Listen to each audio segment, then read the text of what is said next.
All right. All right. We're back.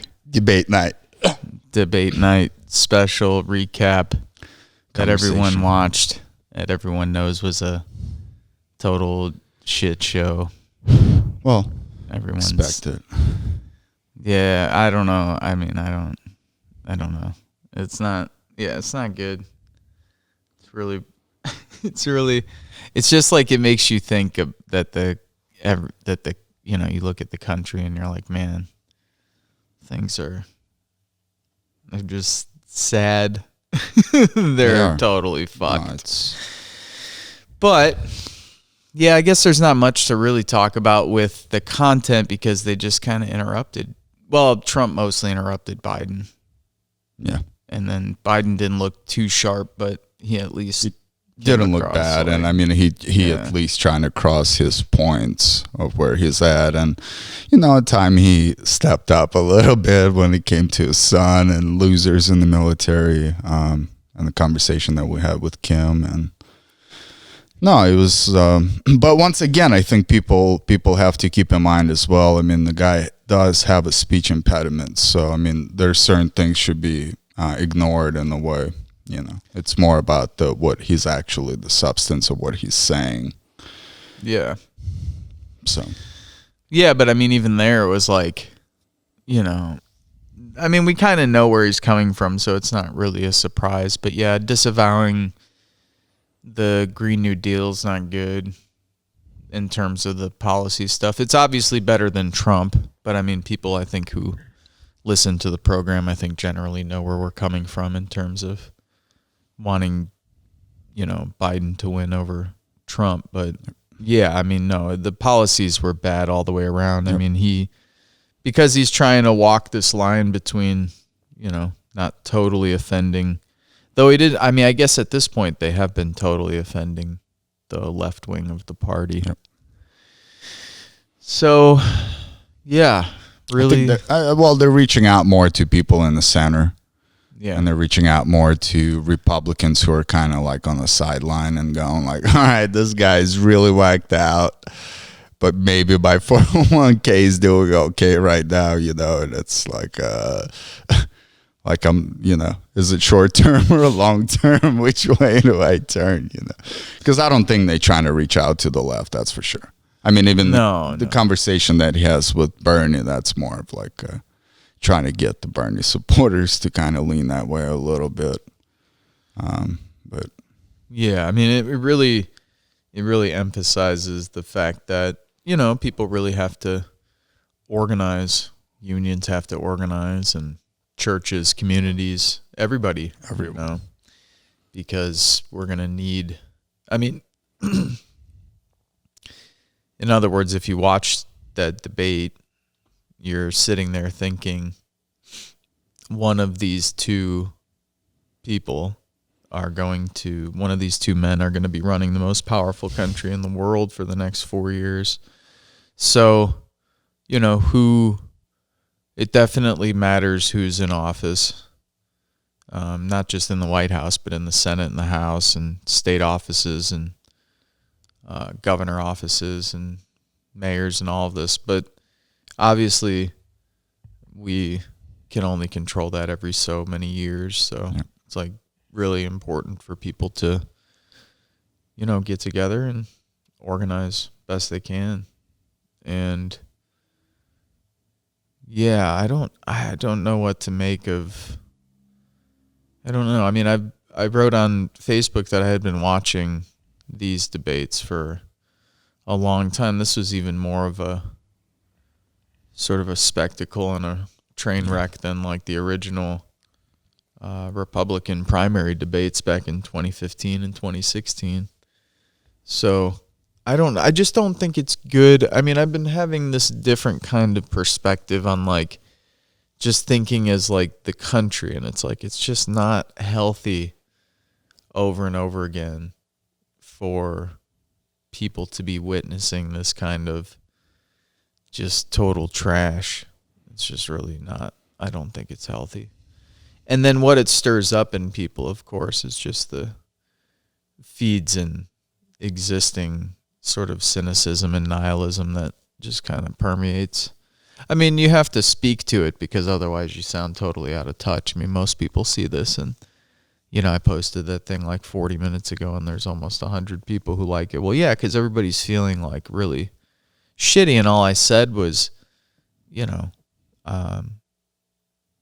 that this is just not even really funny anymore, that it's just kind of sad and disgusting.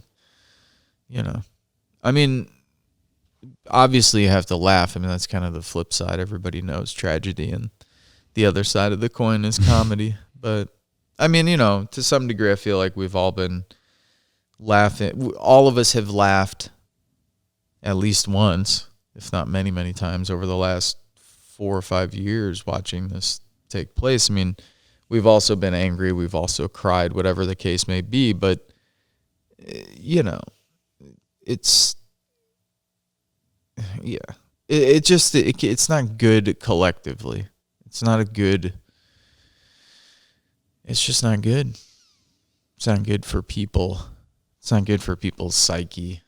They're already all fucked up from whatever they've gone through for the last 6 months. I mean, which could range from, family and friends dying to losing your job to, getting ready to be kicked out of your house. And then you're kind of looking on TV, or if people don't watch, which I guess, tens of millions of people watched. But even if you're getting these clips online, I mean, it's just like you're seeing this and you're like, okay, so my life is really, everything is chaotic right now. My life is a mess.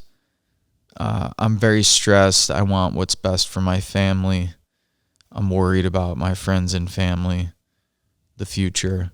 And then, boom, these are the two guys. One of these two men will be running this country for the next 4 years. And, yeah, when compared to Donald Trump, Joe Biden looks like a decent human being. But taken on his own, it's, he's fucking just terrible, especially for what's needed right now. So, anyway, that's how I'm feeling. Those are my emotions. No, it is. No, I mean, absolutely. not even emotions. It's just that's kind of, I'm just observations. I'm like almost worn out. And I told our friend Mike earlier on the phone that I'm, sort of a sucker for spectacles. I always have been. I always watch every single Democratic and Republican debate, primary and general election. I listen to a lot of their speeches on the campaign trail, Republican and Democrat. And yeah, I don't think I've ever quite felt how I feel right now, which is just very worn out, very sort of sad for the whole country, and knowing who's going to pay the price on this. Either way, it'll be the poorest of the poor, working class people, immigrants, women, those are the people who are going to get fucked the most. So, oh my God, it's just depressing. It's very depressing. So whoever's listening to this today, I hope you're not having a depressing day when you're listening to this, but the feeling that we're feeling right now, because we're recording this like 15, 20 minutes after the debate ended. So you will be in the same mood. You're probably in the same mood as you're listening, because it's probably tomorrow. Even when you wake up, you're going to be bummed out. So maybe if you listen to this tomorrow, maybe we'll post 2 shows tomorrow. We'll post this one and post one of the ones we had. Well, we'll just post one on tomorrow, one on Thursday. And we can do one in the evening. Yeah. We can do one on Thursday. But I mean, yeah, if you're listening to this and it's tomorrow, which means when you're listening to this, it'll be Wednesday. And I don't know if they'll have another debate. They already are talking about it on the news. Like, the commentators are already saying, like, should Joe Biden do another debate? When we were watching the debates, you had said... I just looked, I bet it just looked you were like this is the last one. Yeah, it looked like it was just messy. It wasn't, I'm saying, like, if they... It was very messy. Yeah, it was extremely messy. It's one way to put it. And, it just, I mean, obviously we'll see what's going on with the vice pres. Maybe that will kind of more of a policy debate. Yeah. Because Pence and Harris aren't going to yell over each other. No, Pence is, especially Pence. Pence is always quite calm. Now he is. It's interesting. I mean, now he is. It's a different persona, and the media has allowed him to get away with that. But if you go back to when he was a regular, when he was in the House and he was a contributor to MSNBC on Chris Matthews' program, he was like the sort of token right-wing evangelical nut that they would have on the program and debate with him, like the liberal would debate the right-winger type thing. And he was quite bombastic then, and he was not nearly as bombastic as he was before his political career when he was a radio host in Indianapolis. So if people, I don't know to what degree they've gone through the trouble of getting rid of a lot of that stuff, but they used to have tapes of that shit. And he was, quite charismatic. I mean, not charismatic, how do you put it? He was quite flamboyant, So, but he's got a new persona now, and he's laid back. Maybe they got him on tranquilizers. Maybe. And Harris is not going to, I think, do that whole thing. I think, that's going to be where you're going to hear more policy, which then people will start saying, well, why don't these people? I mean, I assume that after people watch the vice presidential debate, people will be like, well, I wish it was these two who were the candidates. I don't know. Well, and if she brings up any trash, I mean, he's obviously going to have a lot to throw at her as well. That she's the vice president of the guy that she was basically. Yeah, but that's only like one line, though, Yeah, well, but that was that was her up and down, man. That's what she picked up during the debates, and yeah, but I don't think anybody cares about that anymore. That's kind of the thing. I think that most people are. I think what these commentators are starting to learn is that the situation is so critical now that nobody cares about. I think this is why Trump is running into walls, because he keeps saying stuff like, Kamala was, she fell off real quick. She had to get out. Her and Joe in the debates. And I think for most people at this point, they're just like, just anything but. Well, they're just like, dude, I'm at home. COVID's been going on for 6 fucking months. Kids are going back to school. Nobody knows what the fuck the election's going to look like.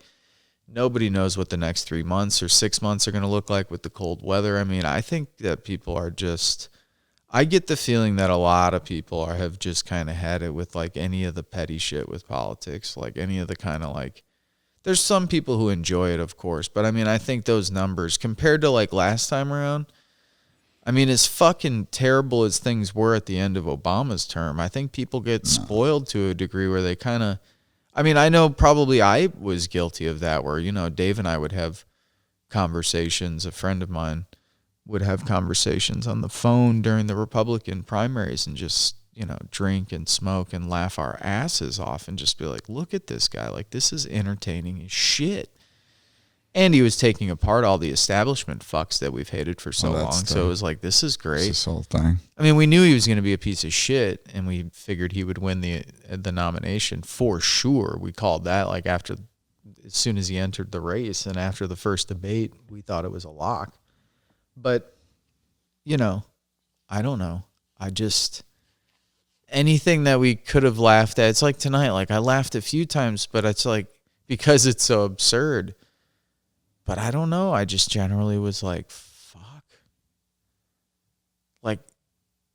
It gets so normalized so quickly where people are just oh, this is what politics is now. And it's no, Jesus Christ. I mean, Mitt Romney was he is a terrible person. I mean, this is what's so shitty about the whole situation is that everything just gets worse. The candidates just get worse and worse and worse.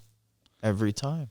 They just keep getting worse. And those who are less worse are perceived as not as worse.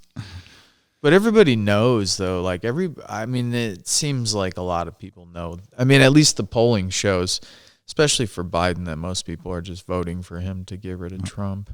Not too many people are enthusiastic about casting a vote for this fucking guy. myself included, even though it's probably a foregone deal here in Indiana, I'm interested. I'm going to vote for him, and I'm interested to see what the I'm interested to see what the difference is between 16 and this time, in places like Indiana. Obviously, it doesn't matter as much as Ohio or Michigan, Minnesota. But even more so in that case. But it'll be interesting to see. Well, you'll get a sense, in other words, if what you're... Especially for, Trump, see his turnouts. Yeah. And then obviously... But we're not going to know the night of. No, of course. They kept saying all this shit tonight. I mean, oh, God. I'm more worried. I'm more worried about the long term than the short term. I know we just interviewed a friend of mine and a great activist and doctor who lives in the Little Village neighborhood of Chicago. Longtime activist, organizer, union guy, and a doctor. He's not alone. I mean, Chomsky, there's been a bunch of people who have been warning against what Trump might do in terms of not leaving. I'm still not that concerned about that in the short term. I mean, I could see a situation where it's somewhat close. He says some things like he doesn't want to leave, makes a big spectacle out of it, like giving press conferences and stuff, and leaves and says it's a sham and all the rest, which could cause his supporters to go do stupid things. Some of them, not all of them, are going to do stuff. Some of them might go out and do some shit. Some of them might just protest, which, like any protest, will die down because they're not that organized, though they will get funding from powerful entities. So I don't know. I mean, nobody knows for sure, but I'm not that concerned about the short term. I'm more concerned with, where do things shake out by, the Christmas time? Well, I guess that is short term. Spring. Well, spring, after we're supposed to have the inauguration, but what if the election's held up in court? And then election held up in court through the holidays. So imagine, Thanksgiving, there's still nobody knows who's president. And then imagine Christmas comes along and people don't know who's president. I mean, it's just going to add to, another, October, November, December, 3 months of COVID, and then 3 months of election anxiety. I mean, it's just like you said, the spring, I'd assume, we'd have uprisings like we just had, just more intense and maybe more broad, but it doesn't seem clear to me that people will get their shit together and organize themselves in the next 6 to 7 months that would make me believe that those uprisings or those protests or whatever will lead to anything very constructive. No, it won't, because the cases are probably going to go up. People are going to be hanging out inside, and then those who are hanging out, and the rates go up. They'll know someone, and then everyone's going to be cooked up. So for sure, and so that's the issue, is that everybody's going to be cooked up, stressed out, anxious, and then cooped up. Yeah. What was I saying? You might have been saying it, but it sounded like you were saying cooked up, and I was laughing. No, I was like, you mean everybody's gonna be smoking crack you guys and shit? Ooze and coos, cooked up. You mean everybody's gonna be cooked up? Everybody's gonna be smoking that crack in the wintertime. People might be smoking crack. We might be smoking crack by the wintertime. Well, it depends the way this shit goes. Going on. So no, it's not. Yeah, that's not a good precedent to anything that's going to come out of it, and especially just that anger and that just not knowing in the society where you sort of expect or certain things are predictable in the way, when you're in the position where it's just really unpredictable, even in the situations that are unpredictable, it's extremely stressful, and it's actually more it's more harmful and stressful and anxious than I would probably say anything else, because not knowing what's going to happen or what's going on is worse than knowing that something's really bad going to happen. And this is so my feeling was also that was the idea I mean, maybe not intentional, but that seems to be like, that's exactly how it turned out, the debate. It made everything very in the air, very abstract. Not really. There were some moments of clarity, but those moments were, Oh, it's just people turned off and people just tuned out. And yeah, I mean, it's just not. Can't listen to people argue. No. I mean, I had a woman comment that I know comment on social media, and she was just like, my husband said that it's like watching two guys argue at the end of the bar. Yep. I mean, there is a gender dynamic at play too. I mean, it doesn't seem outrageous to say that this probably wouldn't be the case if you had two female candidates. I mean, I've never seen female professional politicians engage with each other like that. Mm-mm.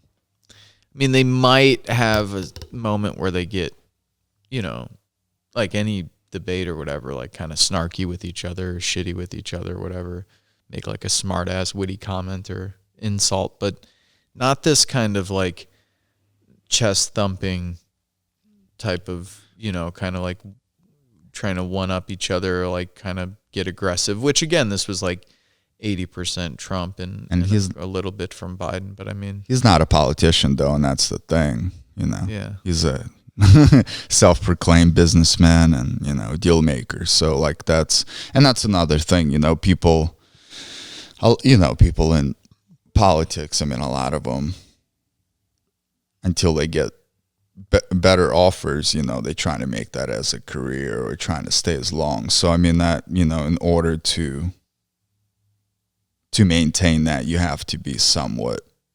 Doesn't have to be reasonable in your ideas, but in the way you present it, the presentation itself. And that's, that was his whole thing about also, getting the electoral votes, is that he was outsider, he was something different. People were tired of these same old suits, kind of same old lawyers who were walking the halls and, but now, like, it's, I mean, I don't, it's. Well, we're going to find out if it's worn off or not. Well, that's the thing. We're going to find out if that's worn off or not. It's scary. I just, it's something that I wrote up about hyper-normalization, Just like, hopefully it doesn't happen, Hopefully people don't just become very, and it's scary because, Well, no, but nobody likes it. But see, this is the thing. This is why this is like, none of that worries me either, because it's not like people, all the polls show, and just the response, I mean, they talked about it on CNN right away. Like every trending response on social media was of disgust. Yep. So it's not like, you know what I mean? Like, it's like it happens, like it's become normalized, like in the sense that now people just, it goes on and there doesn't seem to be a huge protest to it. But at the same token, very few people like what's going on. Everybody's pissed off.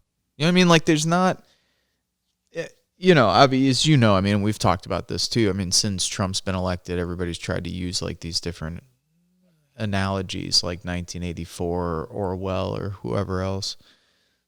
Like pick your dystopian novel, But nobody's under some kind of a trance here. I mean, to the degree you could argue that a lot of Americans are under some kind of trance of like consumerism and an entertainment culture, but it's not the same as like, it's not such a strong trance that people feel as though everything else is okay, or that it distracts them enough from not being angry. I mean, it's like, even that's not enough, because then you got to have alcohol, and we know the numbers of like, we have 4% of the world's population, but we're using like 80% of the world's antidepressants or whatever. So, and that doesn't mean that we know that people shouldn't be prescribed as much as they are. But yeah, it just seems to me that nothing, like that nobody is happy. it doesn't seem to me like anybody's under a spell. It just, again, seems like just reading the responses and what is trending online after this, which that's just one reflection, but I'm assuming if you ask people at home, they probably saw that. Like if I called my parents, they would also say, who are 73 and 61, they'd be like, what the, yeah, they'd be like, this is, what a mess. Like what an embarrassment, you know? And that's how everybody has to feel after tonight, I'm sure. I mean, it is embarrassing. I mean, and yeah, I don't know what to say. I mean, it's just, yeah. I don't know, you know, it's like,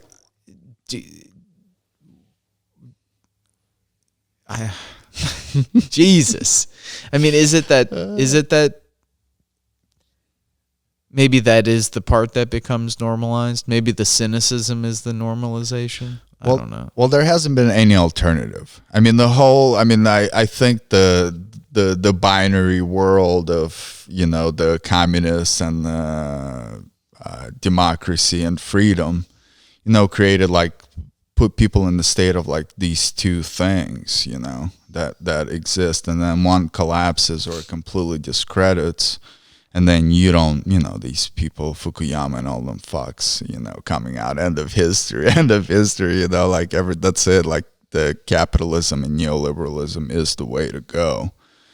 And so, you know, I mean, those, I mean, I don't know how they translate into how people feel, but that also creates that idea of that, you know, well, there is nothing alternative.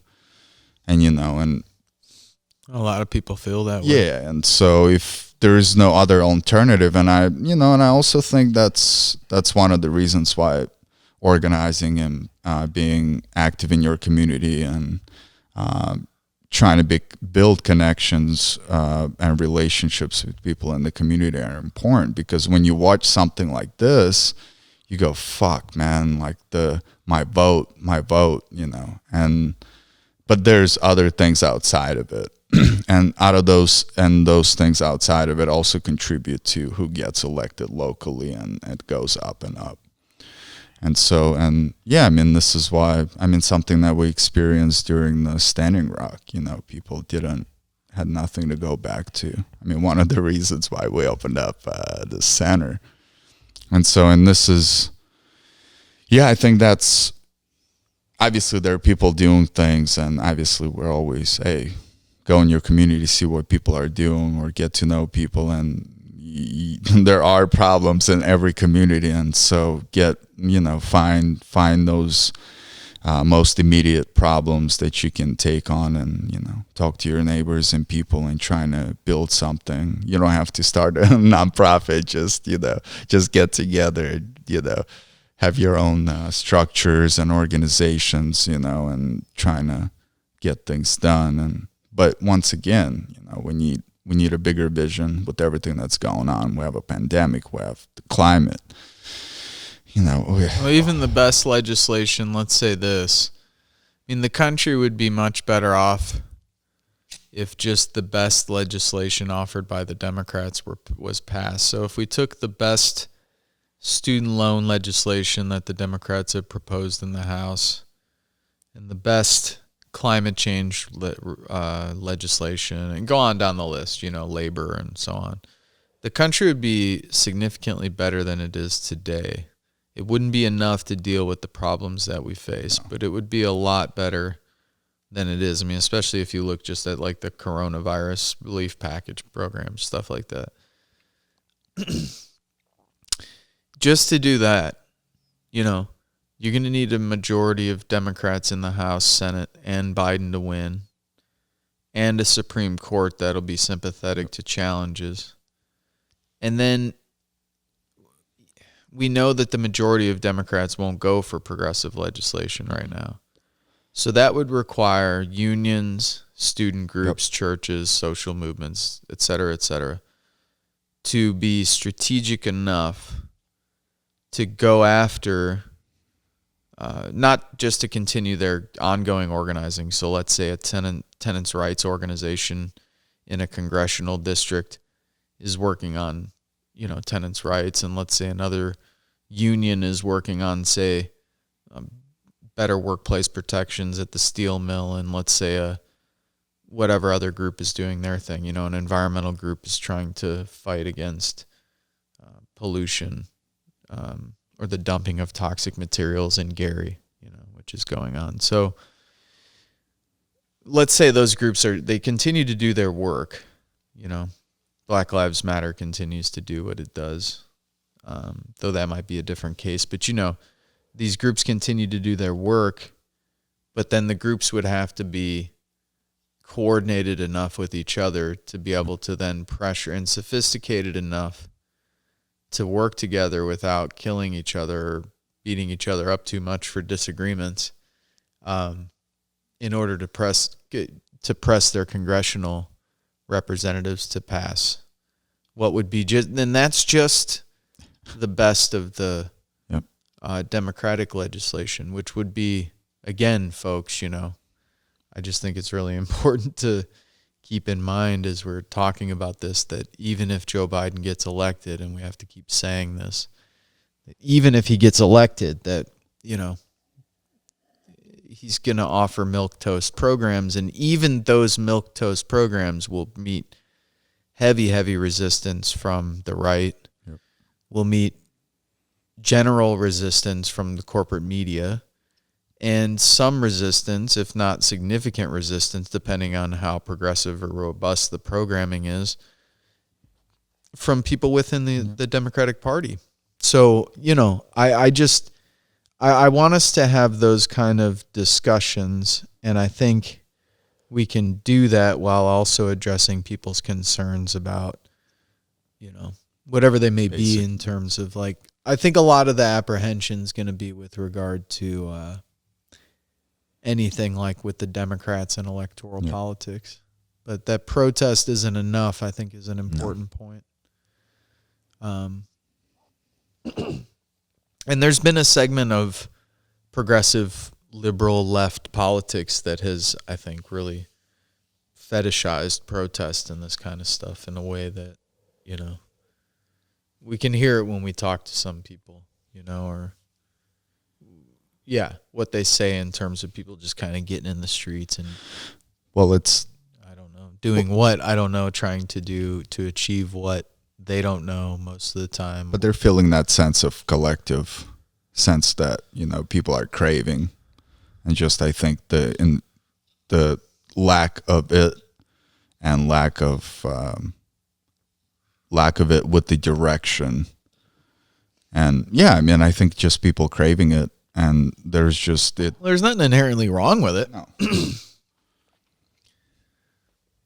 You know, I mean, yeah, there's nothing inherently wrong. I mean, if people want to, I don't know. How do I put this? Right now, because things are so critical, we face a lot of questions and we face a lot of tasks that I think otherwise could be maybe overlooked in different contexts other than the one we're in. But the situation is so critical right now that any amount of time you're going to spend doing anything political should be just with the utmost seriousness and discipline and sense of strategy and so forth. And yeah. And that's rarely discussed. And, you know, and the things that people see is usually. Well, it seems more and more. I mean, I know earlier you said that you don't necessarily read Jacobin that much, but I actually think of all the left publications, movements, kind of, I don't know, they're interesting because they're connected with DSA to some degree, well, to a large degree, and then also they're doing a lot of stuff with the Bernie campaign, and I believe you could argue that they're probably the hegemonic sort of ideological force on the left right now, on the American left right now. It definitely comes, I think, from the Jacobin crowd, and they do talk about a lot of this stuff. I mean, that's why I like them, because they'll have programming on, like, what is cancel culture? Is it really helpful? Like, what is a lot of this kind of shit, you know, or like, what are we trying to do? Are we trying to build power? Like, well, yeah, we need power. Now, obviously, it's from the perspective of socialists. I believe they're trots who, you know, believe that the state is sort of the ultimate political tool or vehicle to get what we want. And I would argue they're probably right in the short term.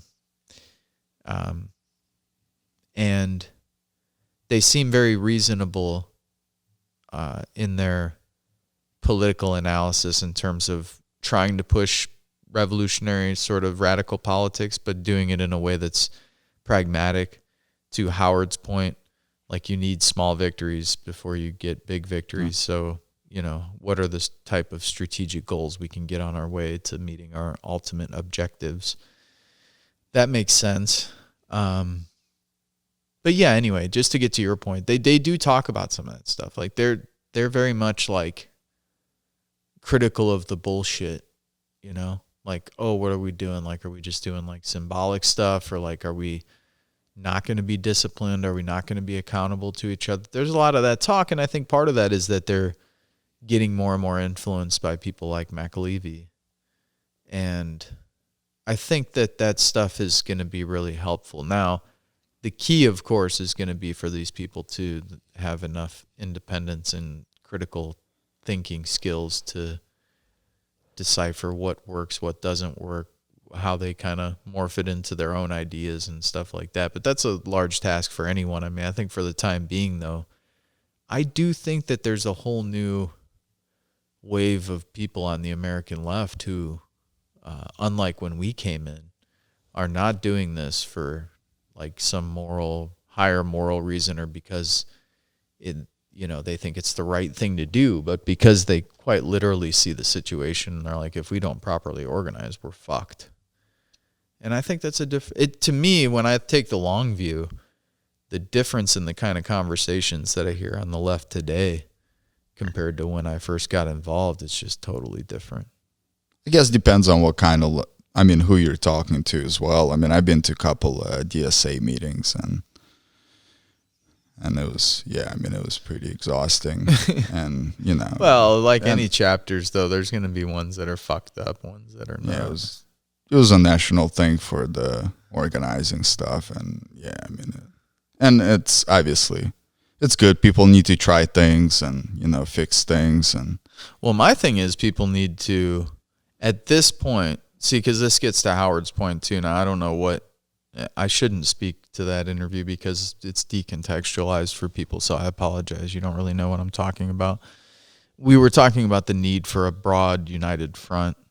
And the problem I can see is that unless good people, like Rob and I talked about this the other day, unless good people join stuff like the DSA and they make it a good organization, I don't know how fucking long it's going to take to build some kind of national anything here. So it's like, it's one of the few groups that has a national structure. It has nominally at least the kind of politics that we want in the short term. And they're the most serious of all the left groups that are out there. And there is no other left group that's been, I think, getting stuff done that has a left, like a clear, we're socialists. Like, we know that there's other groups out there that engage in campaigns, Working Families Party and Our Revolution and various whatever other groups that exist out there, tenants' rights organizations. I mean, that's kind of part of what was talked about during a meeting this evening with the local organizing body here in Michigan City, which is that, we've hoped, for a little insight for those who are listening, we have hoped for some time that we could help influence and aid regional organizations or people, individuals or small groups of people throughout the region who could then start their own thing, carry forward, start their own organization, institutions, projects, campaigns, carry them forward, etc. That hasn't played out that way. I mean, so the point that Rob was making, and I think it's a really good point, is that unless we bring ourselves under some kind of an umbrella, now that doesn't mean that RMC stops doing its local work, but it's like, unless they are forced to work with us, and the good thing again about DSA is you have an existing structure and decision-making mechanism, so you don't have to like go through the, okay, what's our values, what's our vision, blah, blah. I mean, that's like all that shit's taken care of. So now you're like, are you with people who are putting in the time, dedicated, disciplined, accountable, all those kind of things? And I think that's probably the same thing that's going to have to happen for the DSA nationwide. I mean, in other words, when people, because I hear you, I mean, I know there's some other goofy stuff too. I'm not familiar with the whatever online thing that it was, but I mean, I'm familiar with some of the internal political disputes. But my other point to Rob was, this is why you don't throw people in who haven't been around for a while into a national organization, because they don't know how to navigate all those internal politics, and it turns people off. People see those kind of disputes and they go, well, I don't have time for this, or this is, who the fuck wants to be around a bunch of people arguing about shit when, the world's falling apart. People are arguing over like petty ideological differences.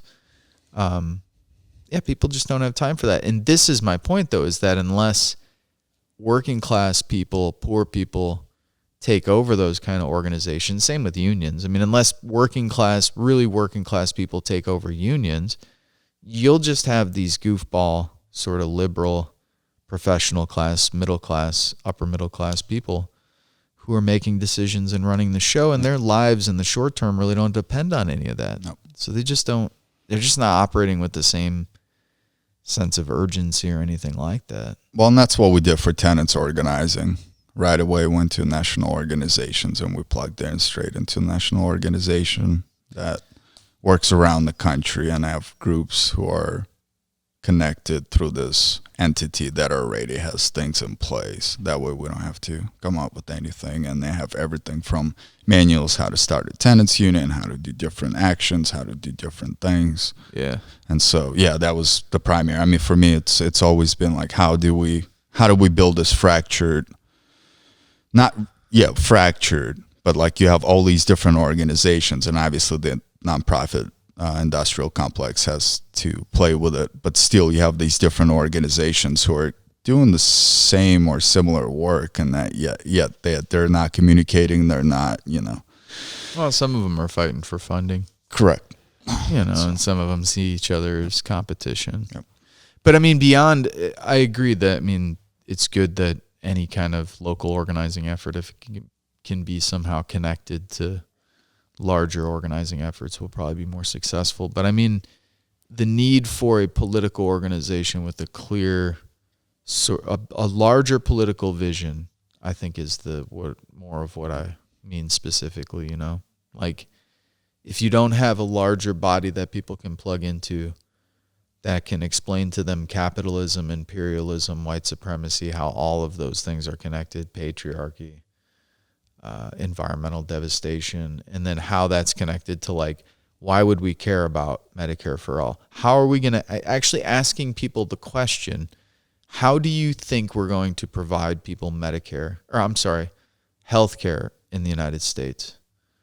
And if they're on the left and they say, well, we want everyone to have healthcare, well, that means that, we need to come up with a plan to provide it. That plan is Medicare for all, unless you think whatever they think they're going to do, create entities larger and more powerful than the state who can administer healthcare to 350 million people. But we know that's not realistic. So it's like, that's like one thing though, where it's like, okay, so we have to first come to the conclusion that you're not going to get healthcare just through protesting in the streets unless you have a strategic plan to force the Medicare for all bill to be passed, that it becomes legislation and the state can implement it. And then understand that you have to remain engaged enough after it's passed to make sure it's implemented properly. But then simultaneously, other things that need to happen, like whatever that's protecting and expanding union rights or whatever. It's like people understanding all of this stuff is important and not just whatever, this thing, you know what I mean? And that's why a group like DSA can be helpful, because it provides a structure for people that's beyond just, oh, you're a worker, oh, you're a tenant, or oh, you're a student, or whatever it is, you're a single mother. It's like, no, all these issues are connected. The mechanism that can provide immediate aid for you is the state. The way we're going to do that is by redistributing wealth from rich people to poor people and working class people who need it, so we can abolish your debts, so you can have, access to healthcare, access to quality education, all those types of things. And that, I don't know. That if you don't have a national organization who can do that, and if you don't have groups that are plugged into something like that, you get this kind of goofy left that we have right now in the United States where, you get like these anarchist groups and then anarcho-libertarians and then, these sectarian left groups. And then you get the liberal groups who, a lot of these people actually are more progressive than they lead on, but they don't really think any of that's going to fly with people. And then you get the progressives who really have no connection or don't know, what they're going to do with like labor or workplace organizing or poor and working class people, because a lot of people in the progressive movement come from sort of the upper middle class, professional class of white people. And I don't know. Yeah. Not that I should stop saying I don't know. If regular, ordinary folks don't get involved, these are the type of people who are just going to keep running things. So, and then we're really going to be fucked because these people don't have our same immediate interests. But I think that that's also being talked about. I've never heard people before now talk about the professional class in the way that they're talking about it. People are really starting to see that there's there's the 1%, but there's a whole class in between, who Albert calls the coordinator class, that's who people actually interact with day to day. Like nobody actually meets Lakshmi Mittal, the guy who, I guess they used to own Mittal Steel because it's been sold now. But like nobody ever meets him. No. But who do you meet? Like you meet your foreman or you meet your middle manager who oversees you at the job site. That's like what we have. There's a lot of middle managers and charge of shit. Well, now they're coming out with the new layer of management for workers who are working from home to coordinate them. Yeah, but that's what managers do. Well, no, but they're managers do when they're in the office, so it's a little bit different. So now they're hiring people who are able to who have either experience or have strategies of how to coordinate people through internet and like through these from work at home. But but I'm saying it's not a different, like Albert would argue it's kind of in the words that you use, like they're the coordinator class. It's just manager, yeah. That's what they do. That's like quite literally what the whole class does. Their whole purpose is to coordinate between the two. Yeah, I don't know. Those people are, those are the people who they're relying on the whole election for. These are the people in the suburbs and the upper middle class who the Democrats are expecting. And they're probably right. I agree with some other of our friends who, assume the Democrats are probably right to play that. You saw, obviously, Bernie, he went out on a limb and he was like, okay, we're going to do this. And he saw, oh, shit, my movement is not quite what I hoped it would be.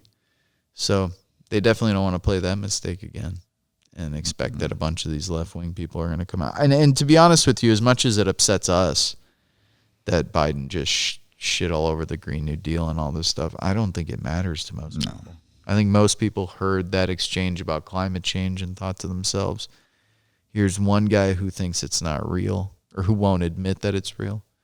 And here's another guy who thinks we should do something about it. And he lists off a bunch of things we should do about it. That seems to be one of the biggest reasons people should vote for him. Climate change alone seems to be one of the biggest ones. You can't you can't just gut all these environmental agencies and regulatory agencies, and it's catastrophic.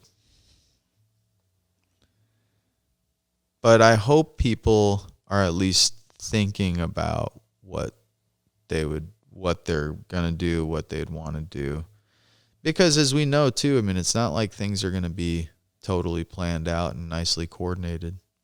things will be messy to a large degree. Yep. So even if people fight back, it'll be messy. So how much can you educate people and influence people from now until spring, April or May? Huh? You know? No, I mean, trying to do it for, takes time. But once again, it takes relationships in the community, because you're not just going to trust someone you don't know, and that's,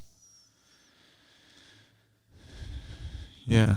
It's, and obviously in this society that's extremely isolated, and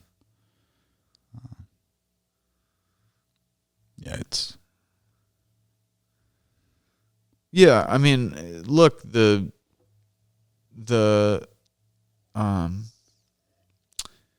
obviously you could do a lot of shit with the interwebs, but like Sarah was talking about during a meeting earlier, a mutual friend of ours, people been coming out in inclement weather. I mean, so when you're dealing with issues that are as serious as people's immediate needs, like, are you going to get kicked out of your house or not, or your apartment? Turns out people are willing to come to meetings about organizing and coming up with plans, even in inclement weather. So that's a good sign, but it's not surprising. No. I mean, when things get to be like that, I mean, I would assume that we should be operating like that on most issues anyway, but that too takes a certain level of political consciousness. It's not like you just automatically understand the importance of the Supreme Court, or the opposite view, which is that if you get too jacked up on sort of left-wing ideology, you can argue that the Supreme Court doesn't matter. Well, and when you talk to people, the Constitution doesn't matter. And when you talk to people, I mean, do you know what you're talking about? Or if a person doesn't know that particular subject, and you're telling them something that you're not sure of, or, that's why the education is extremely important, whether it's self-education, popular education, whatever, either one way or another, it's extremely important. Yeah, we should think about coming up with some more educational programming for the, not that we haven't been doing plenty, but I mean, we should come up with like different subjects, or maybe focus on themes, or who knows? I mean, we're going to have a lot of time in the cold months. So, I mean, I want to, as we've talked about before, be as productive as we can. And I have a feeling that a lot of people are going to be searching and looking for alternative forms of media, and they're going to be looking for people who are serious. And I think, I sort of believe that you'll get even more people out doing things generally. I am not necessarily an optimistic person, and I'm not necessarily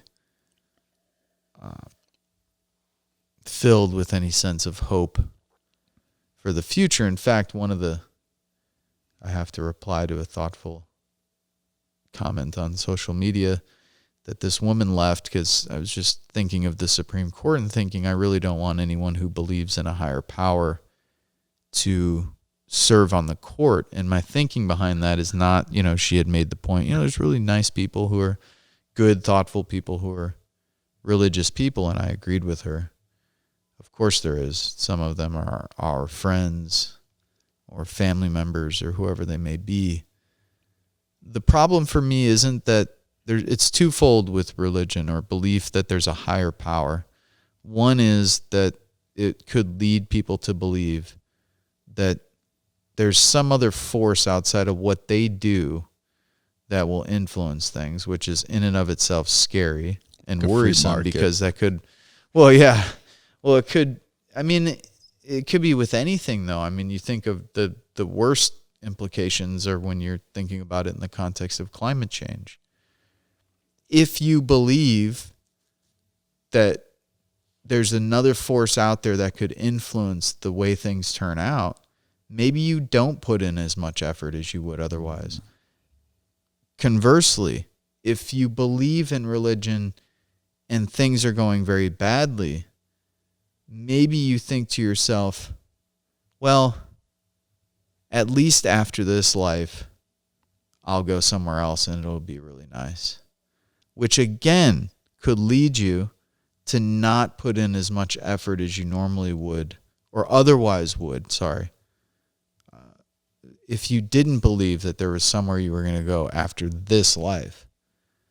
And those two thoughts to me are way, and you could, of course, how this manifests and, whatever, going after reproductive rights or all the rest. I mean, how it manifests legally and politically is horrific, but it's dangerous fundamentally to me in terms of then these people are supposed to be in some of the most powerful positions in government institutions in this country. And they're going to make choices that impact generations, if there are generations of people in this country. And they could be making those decisions as they're kneeling by their bedside at night, asking who for guidance exactly. This to me is as frightening. And this is where I break with the left. And I probably side much more with, and this will pain people to hear this, but I probably side more with the sort of liberal. I'm not one of the, I know Bill Maher, Christopher Hitchens, Richard Dawkins. I know all of these guys are pieces of shit. I don't want to identify myself with them or with Sam Harris or any of those people, but I do think that I shouldn't call them just pieces of shit. I mean, they're just, some of their politics is just really bad. But I do generally agree with their views on religion. I mean, just generally. Oh, yeah. I think that it's a real problem. Now, again, that doesn't mean that I don't know people who are really wonderful people who are very religious people. And as I've argued over the years, I've also met a lot of really great religious people in the anti-war movement who have put in way more time and effort to creating a world with less war and militarism and violence than many of the devout atheists that I know. So I try, Quakers, Mennonites. Yeah, Quakers, Mennonites, exactly. So I don't know, it's like I don't want to cast too broad of a stroke. However, I do think for me it's quite clear, and has been for a while, and I've laid off the religious stuff since the Bush years because it just doesn't seem politically to make much sense, though now I think it makes sense in the context of a pandemic with Trump in office, rising right-wing forces around the world. Yeah, I think it makes a lot of sense for us to be very, very critical. And it also coincides with this growth of social media, which also coincides with this growth, of conspiracy theories. Yeah. So you have all of these things converging at once, which to me looks a hell of a lot like some counter-enlightenment shit. Well, it's funny because I was doing some research today, and one of the first real conspiracy theories was written in 1846 by this Russian guy who used to be a Jew, and then he transitioned to Orthodoxy, and he wrote the Protocol. And the Protocol was basically this conspiracy theory that the Jews are on the international level controlling things. And from that, went to United States. Ford was publishing it in the 1920s. And it was interesting. And, and the scariest thing, adding to those 2 points that you made, I mean, the thing is that the fires and the climate change, not only in terms of like, oh, well, I die, I go somewhere, but it's more of like, oh, this is the rapture. Like, this is what, the scripture wrote about. So not only it actually in the way motivates people to reinforce those things that are happening. And, it's like, oh, things are burning, or, the things are melting, the floods, the burning, the crops and all that stuff. I mean, that if you're really deep into that stuff and you extremely, that's that kind of thing that you're looking forward to, right? Like you're waiting for the second coming. You're waiting for that event. That's the question with Trump and the evangelicals. I mean, it's a point that our friend Angry Johnny makes, and I think I might agree with him here. I don't know how deep any of that is. So the polls show that you're right. The polls show that we have a significant number of Christians in the United States who believe in some really wild shit, including the second coming and the rapture. Johnny's point, coming from a family with people who are quite religious, not necessarily immediate family, but just whoever it might be, would argue, I think, at least as I understand him, as we've had this conversation in the past, that the views of many of these religious people is sort of like surface deep. That they might say to someone, I believe in all this stuff, but when you really look at their personal lives, how they behave, how they sort of interact with the world, that they actually don't practice this in any kind of a real way. And this may be coming out most evidently with Trump in office, of course. We knew that the evangelicals were hypocritical before, but after this sort of charade of supporting Trump and all the rest, I mean, this is just to try and put up any kind of like moral, shield or anything to protect yourself is just going to be absurd. So I wonder if he's right in that way. I mean, I wonder, in other words, let's say those fires were ripping through Alabama and Mississippi or Tennessee and Oklahoma and Texas, where there's a disproportionate number of evangelical white Christians. Not too many of them are going to just sit in their backyard and be like, God has come to take me. No. Do you know what I mean? Like, most of these people are going to be like, oh, like, where's the fireman at? Like, I want to go to the YMCA in the next town over so I can survive. Like, and then crying and being like, oh my God, I don't want to die. I mean, this is the other thing that I find amazing about the religious people, is a lot of the religious people really have a rough time when people die. And they really have a rough time when they're around people who are dying or anything like this. They have this very, I find it very interesting. Because when I see religious people freak out about people dying, I think to myself, of course, and this isn't like a petty, smart-ass point I'm making here. Like, I genuinely, this all gets back to, do these people genuinely believe what they say, what they profess to believe? And I don't know if that's true. I mean, I think the way that they respond to death, I think the way that these people have responded to Trump, I think the way that they respond to any number of scenarios that have unfolded, including hurricanes that continue to smash the southeast of the country, the Gulf Coast, where a lot of evangelicals live, right-wing Christians. Yeah, it's like they're not standing on that beach. No, but those are like little, I haven't read that stuff in a long time, but it's like the whole process. It's like a step-by-step, and there's specific signs that, they'll let you know what's going on, what stage it's going on. We should have our friend Derek on to talk about this. We should, because he's our resident atheist and quasi-theologian. Yes. Well, as I don't know if he'll feel what we'll do is we'll bring him under a pseudonym. Yep. Maybe maybe we could find a way to cut his name out. No, there's a million Dereks actually. We got actually a handful of Dereks that we know, so nobody knows which Derek we're talking about. Hell yeah, we could change his voice too. But yeah, I was gonna say we could change the voice and give him a pseudonym, and then we can have this discussion because of his knowledge. Because atheists are well versed in multitude of religions, therefore.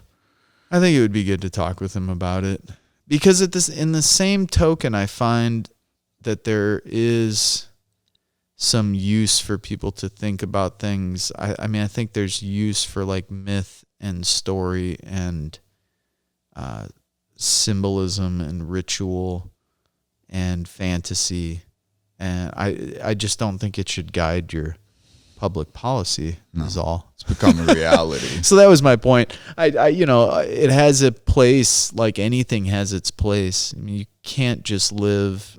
I've been thinking a lot about storytelling because of the stuff we've been reading and watching lately, and if you can use fantasy to highlight truths about our lives, this is greater to ask bigger questions about our existence. That's a really great thing.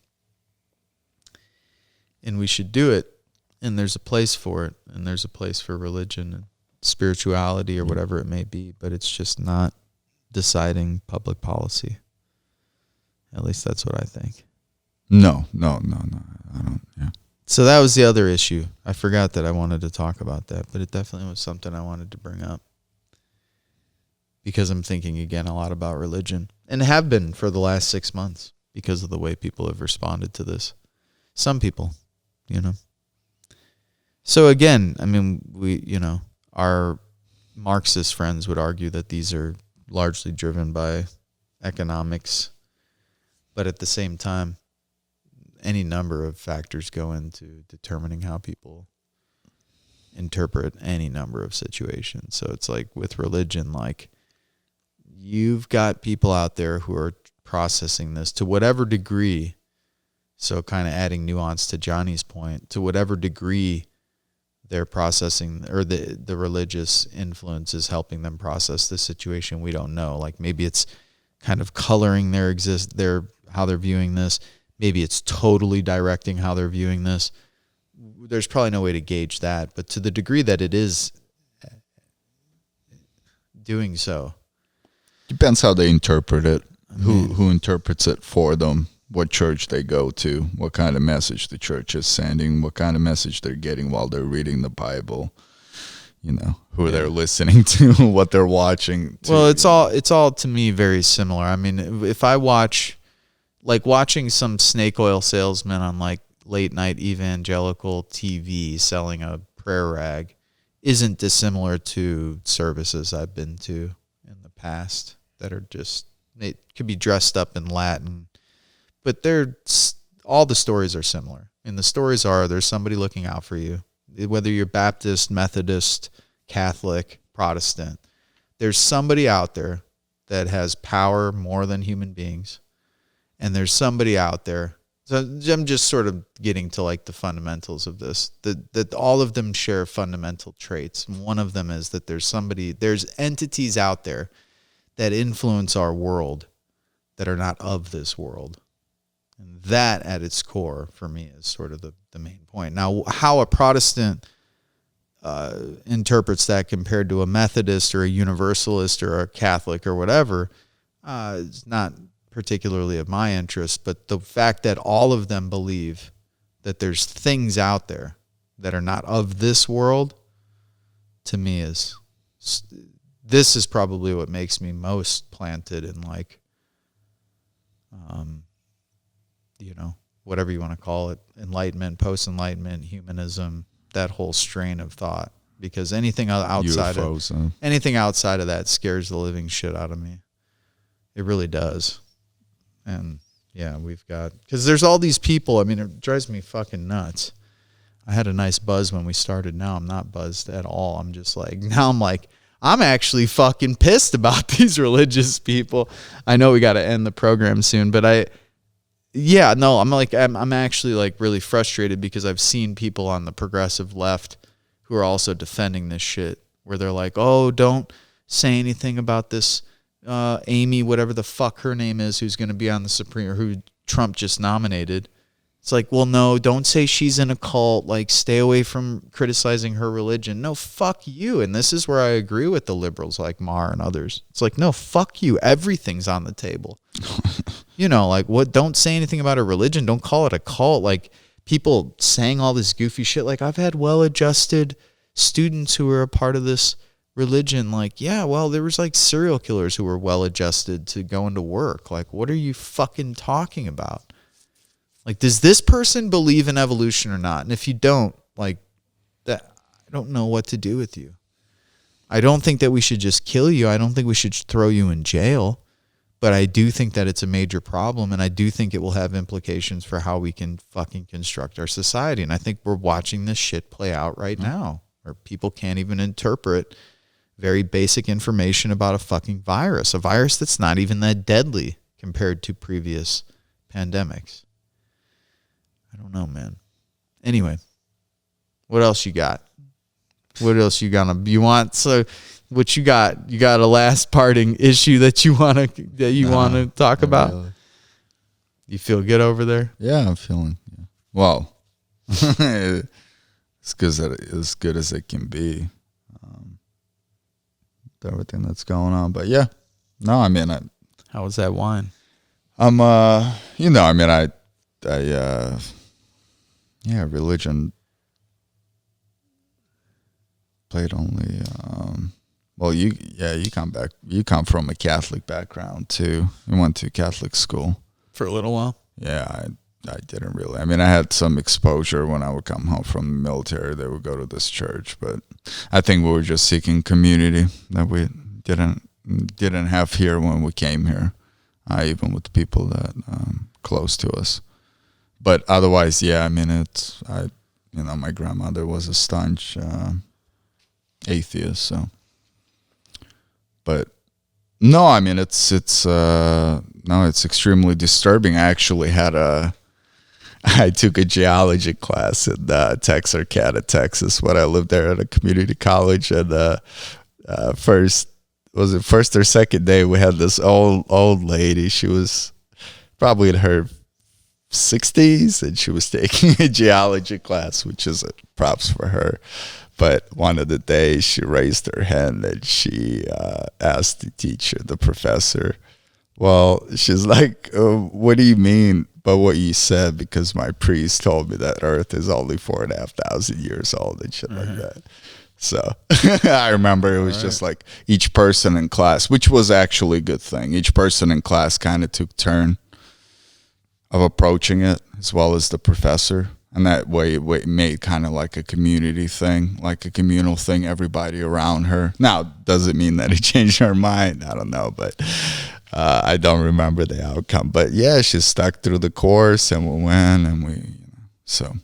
No, it's pretty, it was pretty intense because I think that was my first experience with that sort of thinking.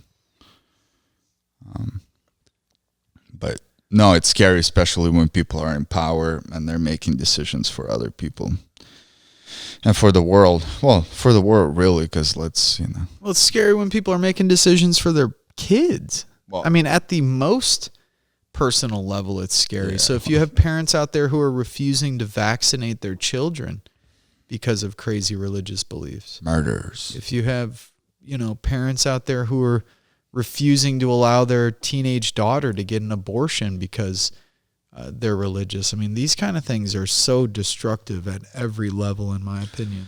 And it doesn't mean that every person who's religious would not allow their daughter, to get an abortion. It's just to say that people who believe in those sort of things or would be disproportionately inclined to not allow that to happen, as we see politically play out in the country.